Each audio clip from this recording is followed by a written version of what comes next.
Asian history is American history. You can't even know about without, no, that's one.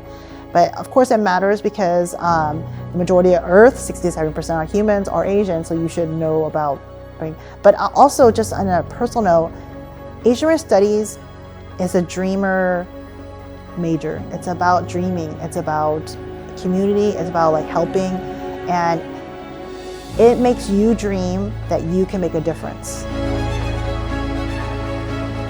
Fresno State having these Asian American Studies courses, and like to know that they teach about Thai, Lao, Cambodian, Hmong history, I was like, okay, let me take this because one, I'm already interested in it, and two, I can't continue living my life if I don't know my history.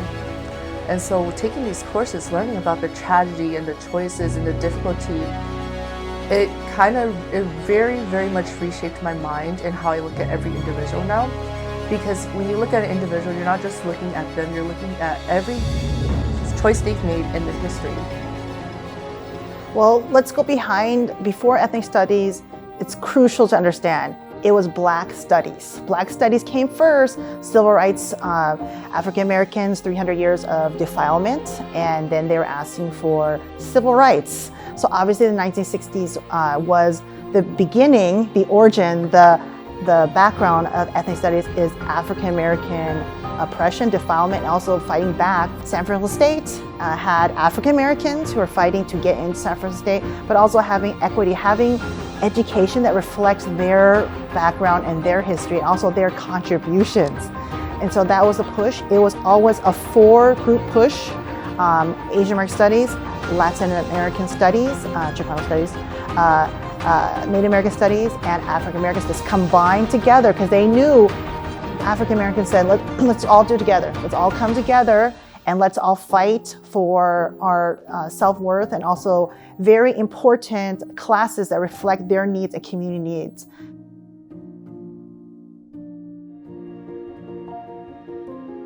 Before I was hired at Fresno State, there was a community group that interviewed me of Japanese Americans and some Chinese Americans. And students also interviewed me. I was really surprised that I was interviewed by students and I was interviewed by community members. Only after I arrived at Fresno State in the fall did I realize that my predecessor had been fired by the dean of the College of Social Sciences. And he was unpopular, so the dean himself exited the campus by the time I arrived. So there was only an acting dean. So both the person who hired me and my predecessor were no longer on campus. And I think because the community was upset and the students were upset, that's why I was probably interviewed by both students and community members. I did have some unpleasant experiences when I first came to Fresno State. For example, the president of Phi Kappa Phi, which is the honorary society of Fresno State, was a Southerner, and when the director of counseling on campus introduced me to him, and I, extended my hand to shake him, he actually turned his back on me and refused to shake my hand.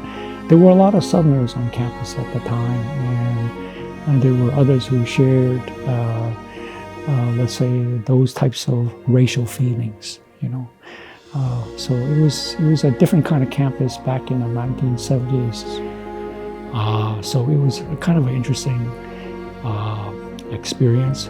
But the students were pretty supportive, and I became very quickly the advisor for the Japanese American students, the Chinese American students, the Chinese overseas students, and even the Filipino students. And then later on, I became the advisor for the Vietnamese students, the Hong Kong students, Singapore students, and so on. There weren't too many American-born Asians on campus, and many of the Asian faculty were seen by the students as being aloof and unapproachable. And so for that reason, I wound up being the advisor to many of these different groups. And so it was a kind of a interesting baptism under fire, so to speak. At that time, Franklin Inn, doing that.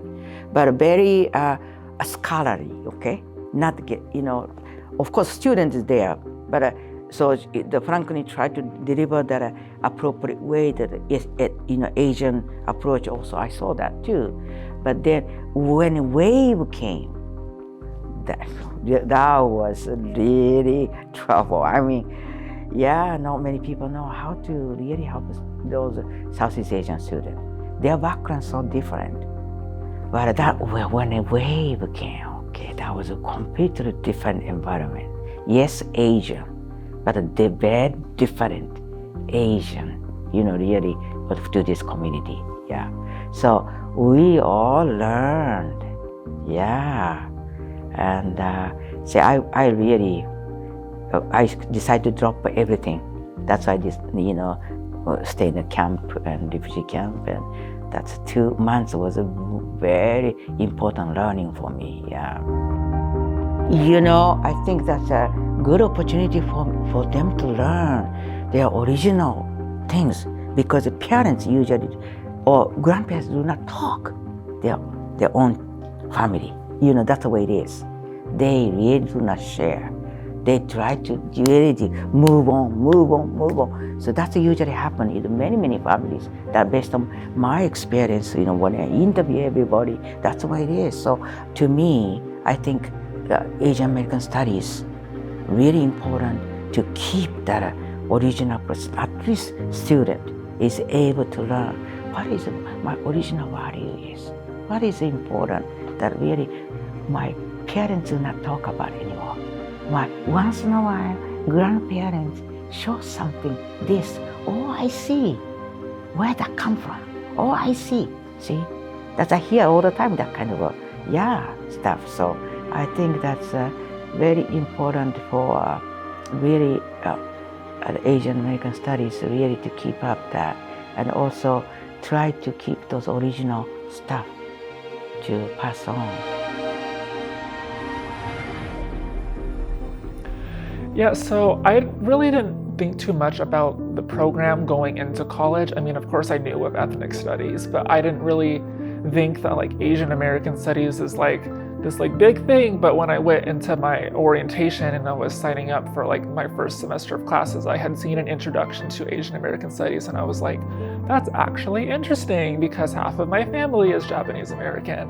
And I was really I don't know, I was intrigued by it. So I took that class, of course, and it just really made me realize just how much information there is that is just not shown in K through 12, especially with Asian Americans, because we learn about more of a broad sense of everything, but to be able to learn about the specific laws and bans that were passed and all of the turmoil that they had to endure, it was just something that really interested me. And then it was literally my first semester I had decided to minor in then Asian American studies, and then I had just kept going with it up until this point. Yeah, so just to give context, my grandma was born in the internment camps, and she was born in Poston, Arizona. And that was something I had just always known, because every year we have a reunion with that side of the family. And so it's always a topic that they talk about. But again, they're all Asian American. So, and not to give the stereotype of oh, they just hide away everything, but that's kind of how up until this point many have been programmed, especially since with the model minority myth of kind of shoving everything down and just keep on pushing and just kind of leave what's in the past because you gotta survive and keep going. And I very much feel that's all of their mindsets. They understand that happened to them, but they're not letting it hold them back. But I think in that they're not allowing themselves to kind of really take in what they endured and what happened, even if go through all of that. And so by taking these many different courses, it has allowed me to have a sense of pride, and it's really made me more curious about my grandma's experience. And of course she doesn't remember because she was one, but then I was able to ask her brother and have a interview with him where he explained to me basically through the lens of a 7-year-old what it was like to live in the internment camp. And so yeah, I think just all of these courses have really broadened my mind and kind of made me have a new liking and understanding and wanting to learn more about that history, because it's really not talked about in my family. So. And it was the Stop Asian Hate time. I was really scared I was going to die of COVID, and also people were killing Asians, a lot of hate crime. So I do have an internal model, which is don't complain and create what you want to see, create history, use my privilege and power to help oppressed people, and also create culture. So I mass emailed 500 Asian faculty staff, and 13 people replied. And then so I presented to the provost. I got a lot of pushback in a lot of places. I was very surprised by people who look just like me, and then they gave me back the acceptance. I have 5 years, so I have 5 years to turn in the application, right? But I'm not going to do this. I'm going to do this. I want to get it done, and so I did it in 6 months, right? And I did this for like months, and my husband's like, "You got to stop. You got to quit." So everyone told me to quit. You're going to quit. You have to quit. You got to quit, because I was leaving.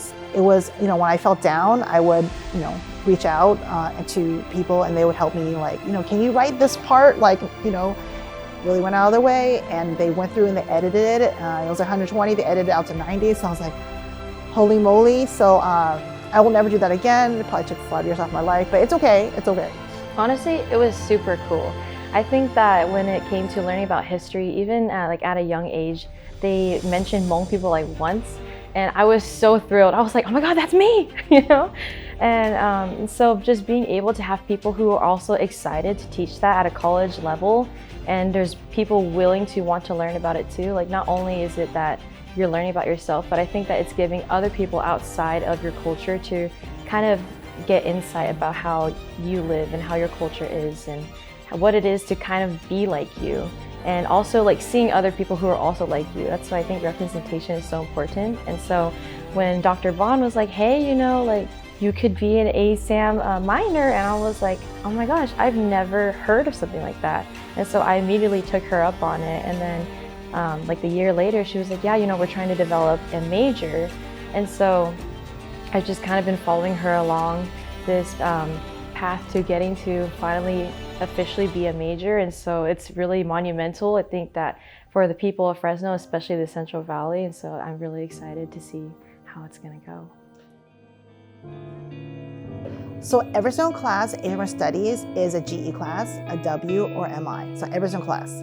So if you just take your regular, which you have to do to graduate, your MI, GE, it's 6 classes, right? And also we count other classes you've already taken. Well, let's say you take MCJ, 2 of them, right? But they're ethnic, so we'll take that. Because you have to understand the 50 years that we've been here, it was only 2 Asian Studies classes. So 4 of them were just take whatever, right? So we're kind of doing this like same game where if you just take like 2 or 3 Asian, you can get the minor, right? Or take 6, get the minor. And we're probably one of the best deals in the house. If you just take Asian Studies classes, you automatically get the minor, right? Just like 2 or 3 or 4 or 6, right? But then if you just take 2 more to your minor, you get the second major. Yeah, I did not start off like this. Yeah, I thought it was just biology, 4 years, I'm done. But what happened was I ended up taking an Asian American Studies class for GE in like the summer session. Really liked it, but then because of I had a pretty busy course load, there wasn't really much space for other classes. I was like, oh, that's okay. So that kind of tied in with taking like the Asian American Studies courses. So it's like, yeah, I want to learn more about this because I want to be in the health field. So, having that cultural competency, especially with, I want to work here in the future. So there's a pretty big Asian community here as well. It helps you better understand who you're working with if you know their cultures, their history, the context behind who they are.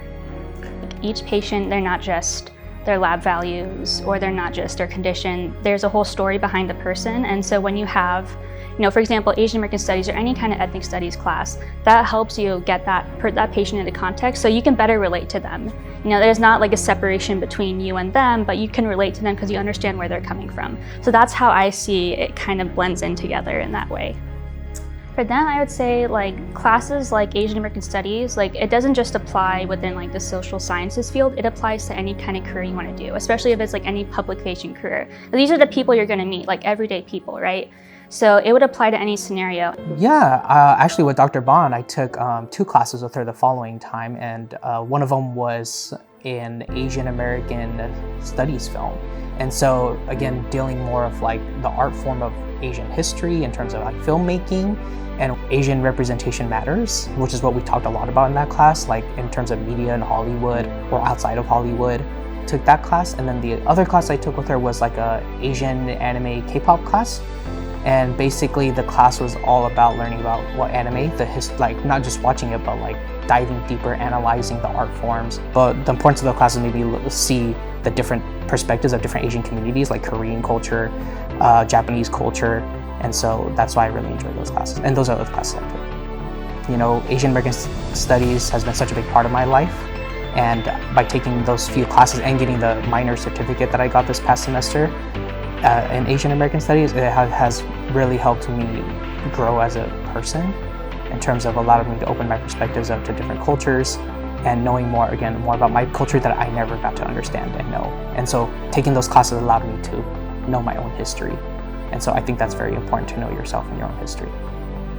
People always fought back. So like they didn't just take inequality and oppression, and they also fought back as a group. So and we will continue to fight, I think. I foresee that Asian American Studies will always be under threat every single year, just like ethnic studies will be. So it won't be easy, it'll always be hard, I think. But as I was told by my colleagues that they have always fought and we're only here because they fought, so it will never be easy. So it's not like, to me, Asian American Studies is like inspiring change and it's not like a specific, it's that you pick your own change from learning this knowledge and then you inspire yourself, right? So your story is your own story, but you take different things. That is our drive. Our drive is make a 6th generation, be here in 6 generations, but to help the community in 6 generations. So every class has the goal of helping, service. I think that's something, every class has a purpose and a service component. If you fully engage in it, if you fully are all in, it can uplift you to the entire world. Like you can do anything with it.